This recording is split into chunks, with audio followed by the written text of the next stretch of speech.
Ao nosso Deus. Bondoso Pai, nós nos ajuntamos essa noite nesse santuário e esse estudo será transmitido ao vivo para os nossos irmãos que estão em casa, impossibilitados de estarem conosco nessa oportunidade.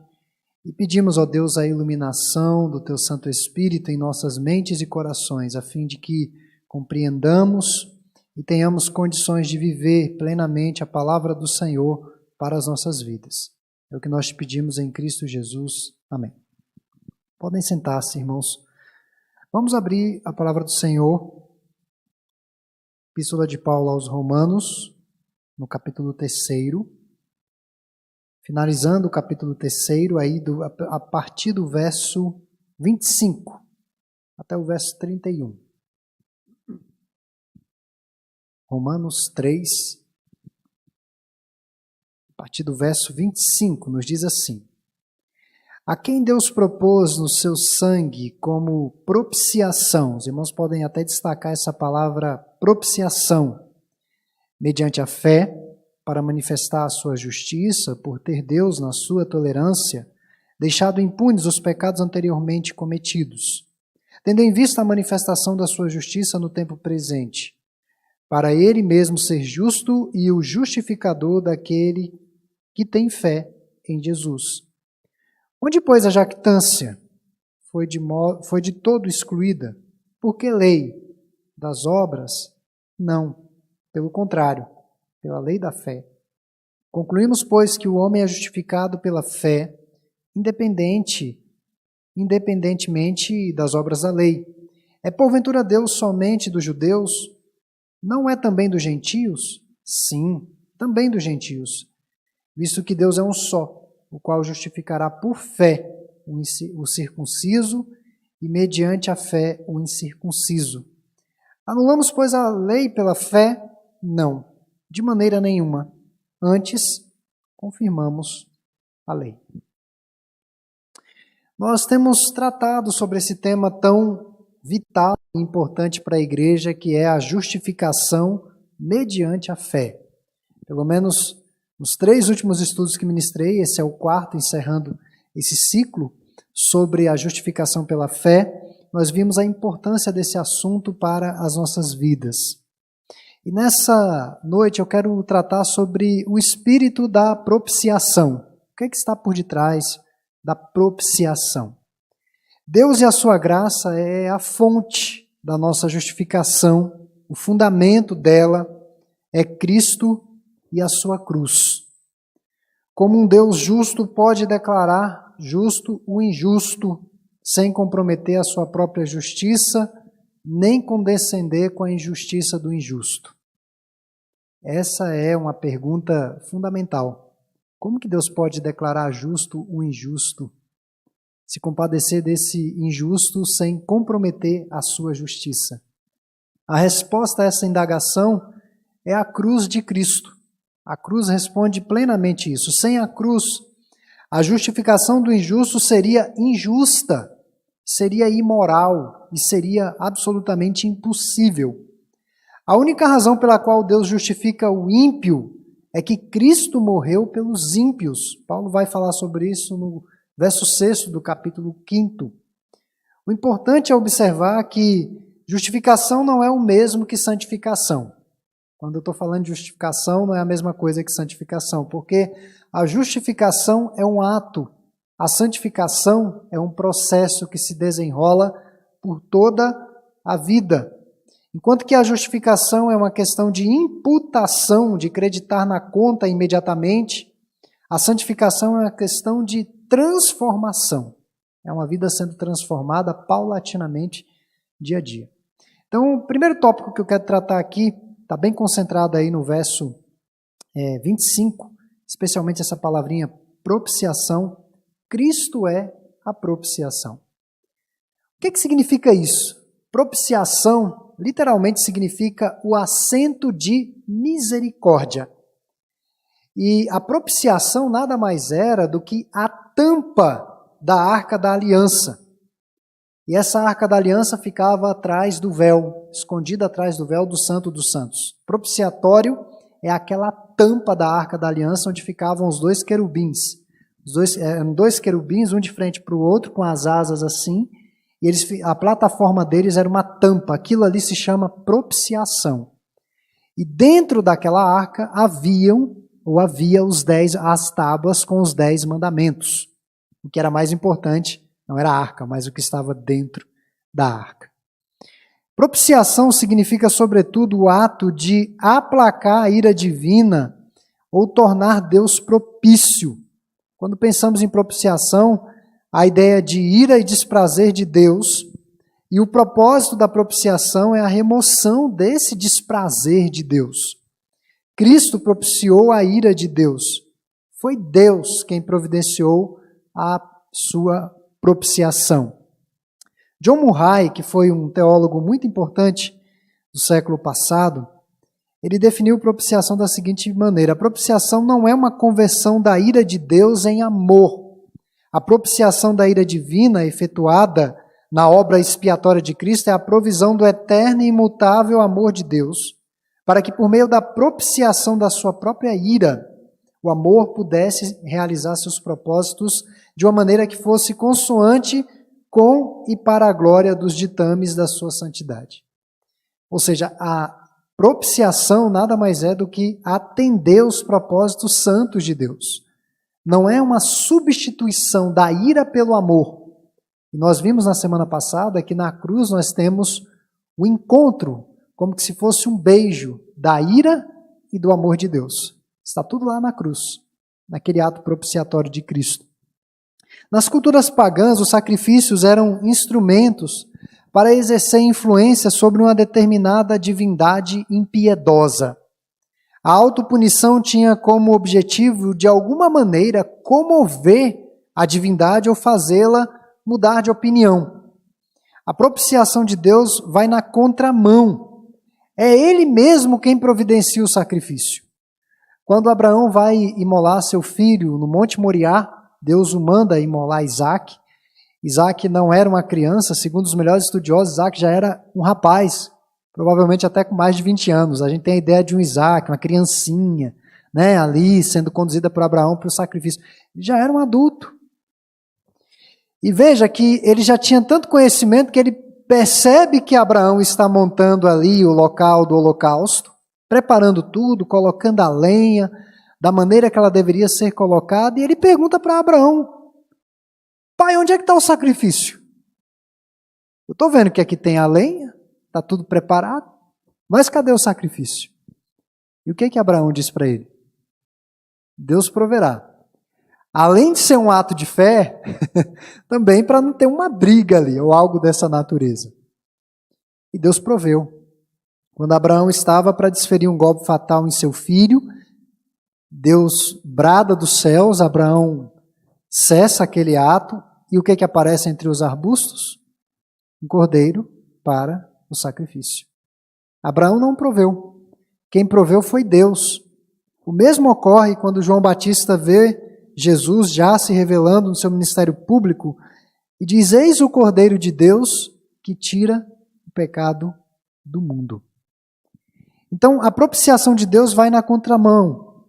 Segundo um pastor inglês, John Stott, um dos mais destacados teólogos do século passado, a propiciação se contrasta com o sistema pagão por 3 razões. A primeira razão que ele destaca é por causa da sua necessidade.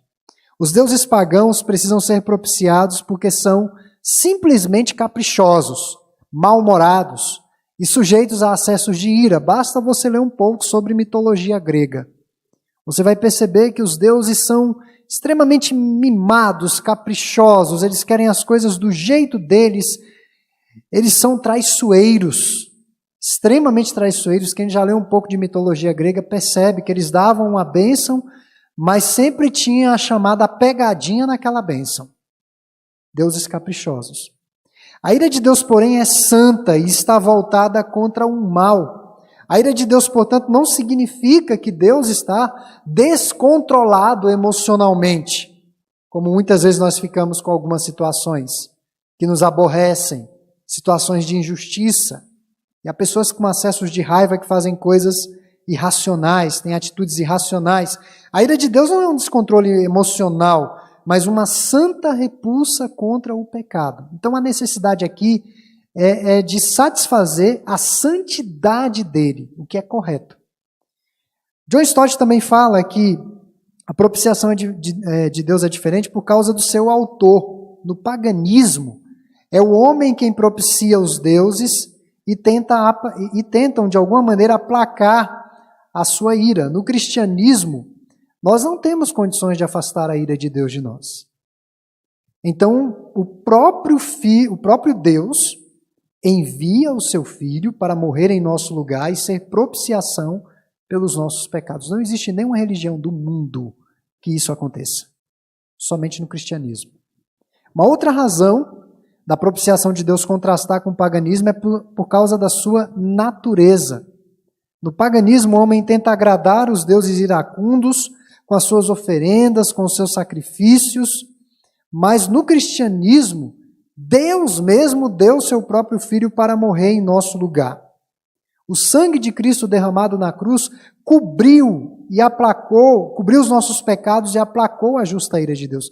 Por isso que Hebreus vai dizer que agora nós temos um novo e vivo caminho, nós podemos nos aproximar sem medo, no Santo dos Santos, não no sentido literal, mas no sentido de uma intimidade mais íntima, mais profunda com Deus, sem necessidade de mediadores. E essa verdade da propiciação tem que ser vivida no dia a dia. E nós temos dificuldade de viver isso. Nosso país tem dificuldade de viver isso. O Evangelho Nacional tem dificuldade de viver isso.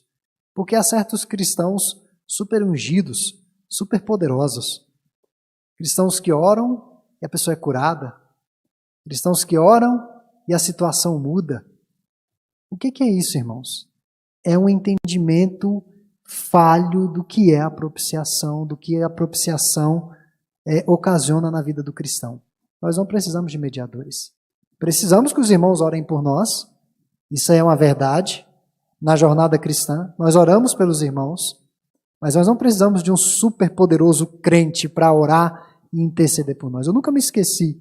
O reverendo Evandro certa vez contou que veio uma pessoa aqui e entrou no gabinete pastoral dele e começou a profetizar, dizer que Deus ia fazer grandes coisas na vida dele. Achei interessante que ele falou, eu já estou velho. O que Deus tinha de fazer, Ele já fez. Você não está contando nenhuma novidade para mim. Deus fez e continua fazendo grandes coisas.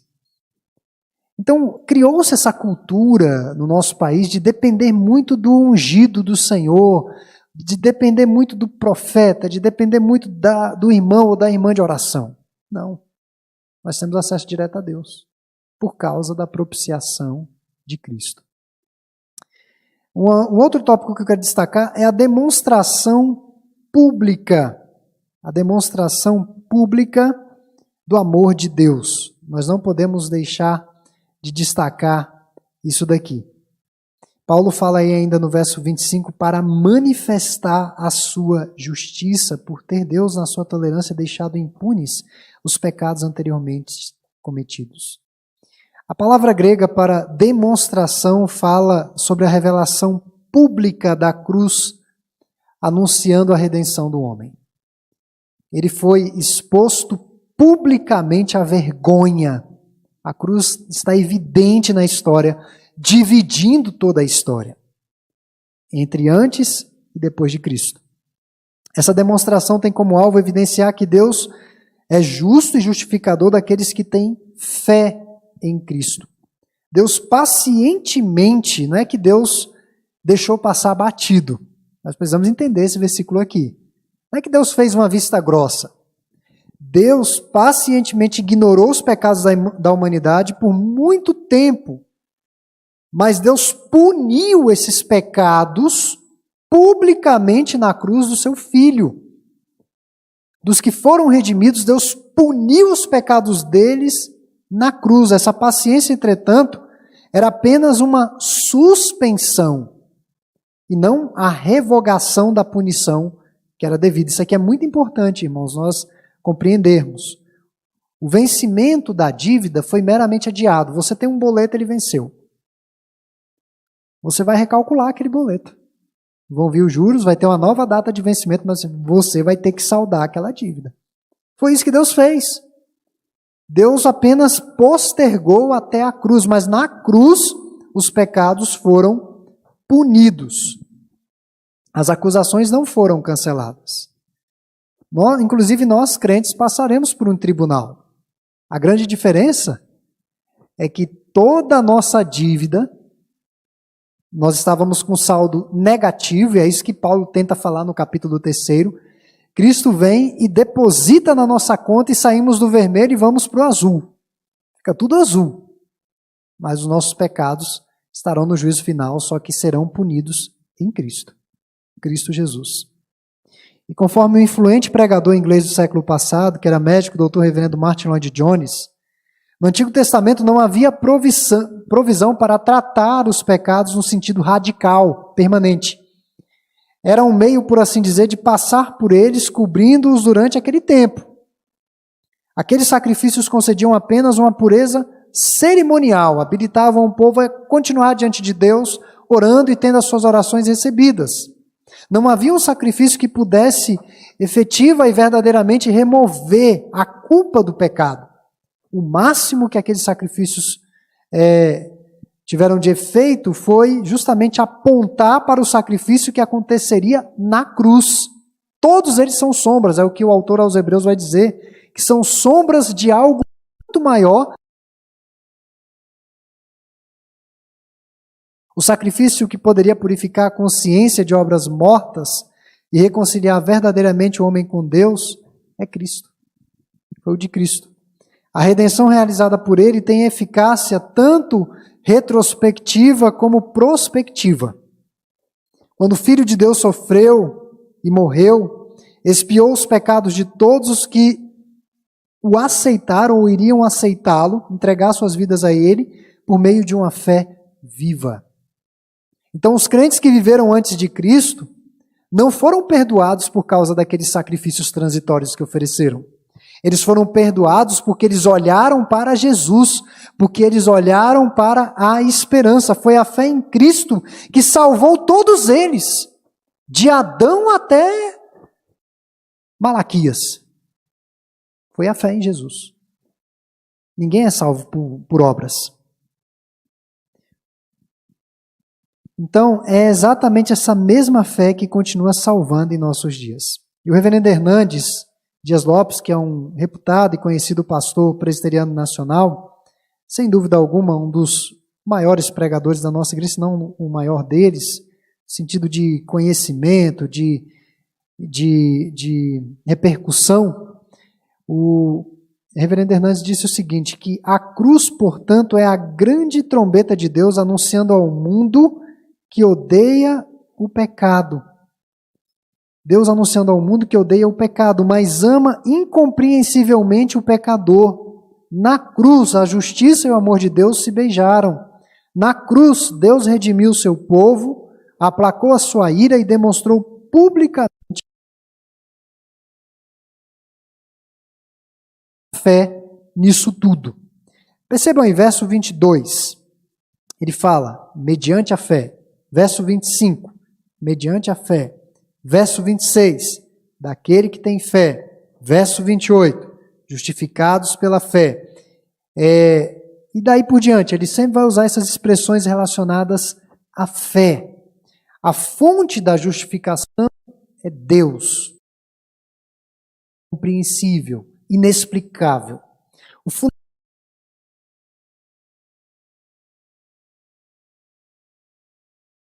E o instrumento da justificação é a fé. Somos justificados não por causa da fé, mas mediante a fé. Somos justificados pela obra de Cristo na cruz, mas nos apropriamos deste benefício por meio da fé. A fé está firmada na rocha da verdade. Seu objetivo é o próprio Deus.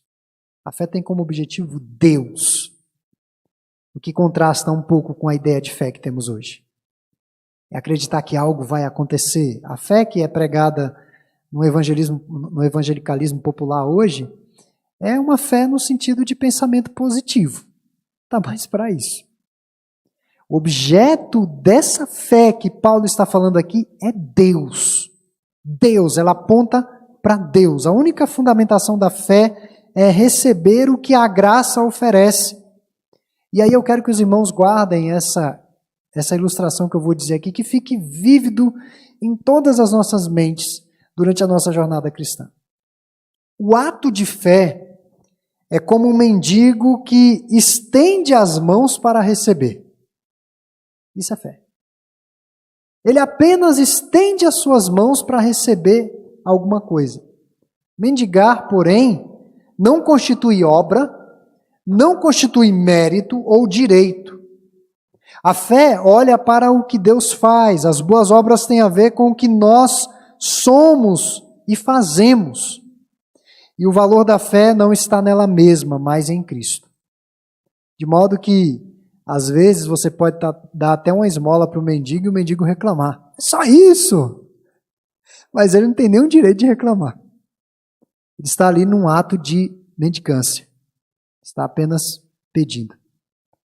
Diante de Deus, os redimidos estão assim. Somos como mendigos espirituais. Não temos nenhum direito.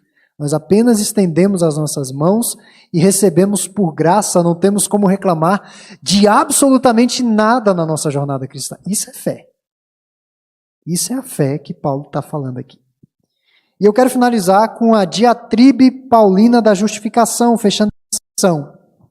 Após a discussão sobre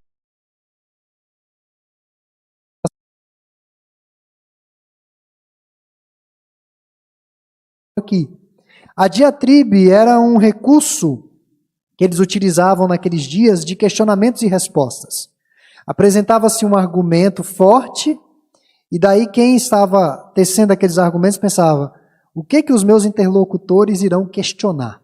O que eles podem questionar do que eu ensinei aqui agora? Então Paulo faz algumas perguntas no final e ele responde.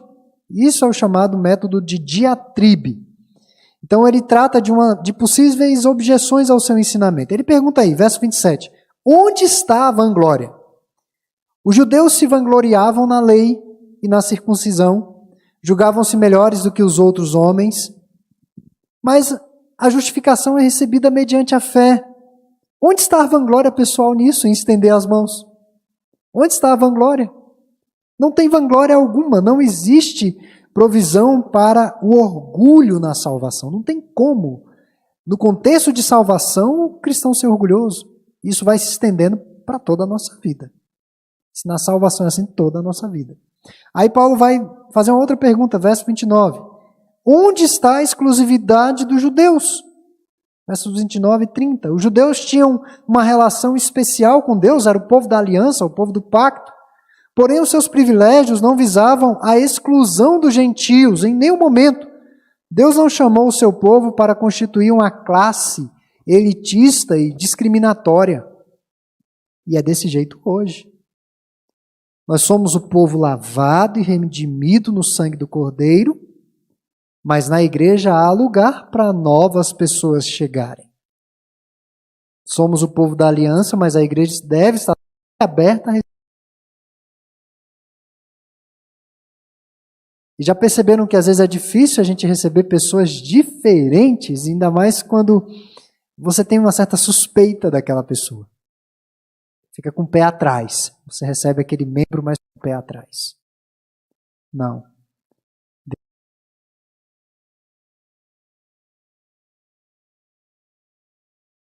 O reino dos céus deve ser o que serve. Então não tem essa questão. Temos cargos de liderança e etc., mas é uma questão meramente funcional, orgânica do corpo de Cristo e não de importância. O pastor não é mais importante que o presbítero não é mais importante que o diácono, a presidente da... Não é porque o irmão está na igreja há 50, 60 anos é mais importante que o irmão que chegou ontem, não. Todos são iguais diante de Deus. Todos.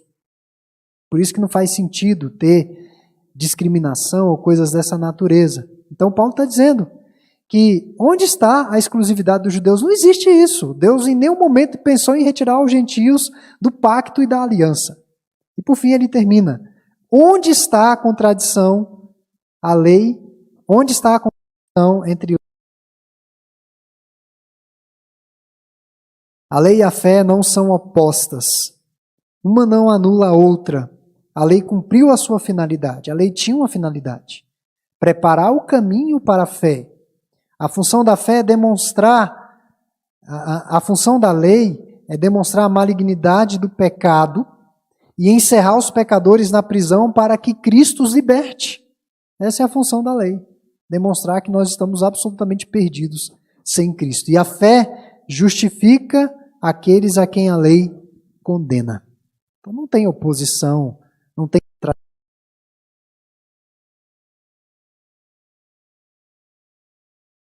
Nós percebem que é muito difícil. O ensino de Paulo é difícil, é o que Pedro falou. Que o irmão Paulo falou de assuntos